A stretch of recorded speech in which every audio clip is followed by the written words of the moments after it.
Well, I also I've seen on your social media that you got quite into CrossFit. Are you still wearing the same pair of gym shoes that Biz donated to you? No, I've finally moved on from them. They were retired, but that's a story in itself. So let's talk about the shoes that came, the reason for Biz to give you his gym shoes. Let's talk about that.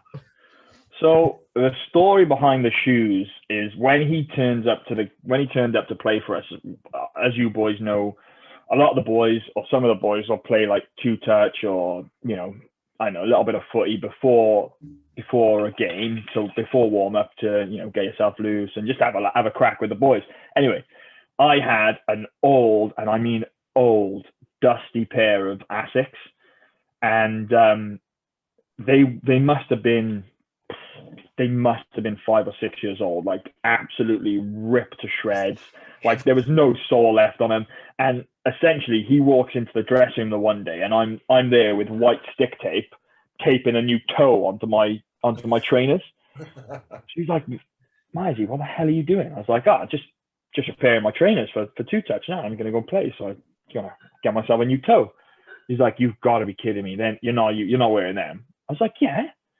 He's like, no, they go into the bin, right? I was like, why the hell am I taping them up? I'm just about to go and play. So anyway, it was a running joke that I had, like, they were legit like the worst trainers going, but they were just so comfy. I was like, I ain't getting rid of them. And they were perfect with two touch. And then what happened was he got called back.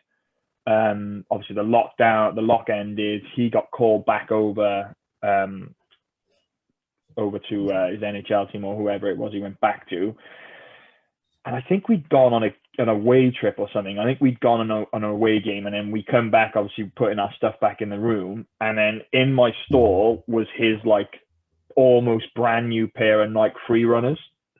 Nice. And I was like, boys, I think Biz has left his trainers by mistake. So I messaged him. I was like, Biz, I think you left the trainers, mate. Do you need me to send them to you? And then he messaged back. He was like, do I fuck? Put those shitty white ones in the bin and keep those. I was like, cheers, pal. So he gave you his trainers. But you mentioned that, Bandy. He does the pod, right? The Spit and Chicklets. Yeah. He mentions those trainers and that story on his podcast.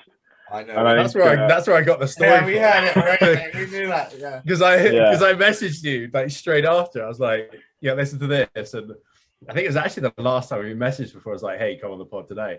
You're like, is this story about 3 hours? I was like, tune in, 2 minutes, 4 seconds or something like that. Yeah.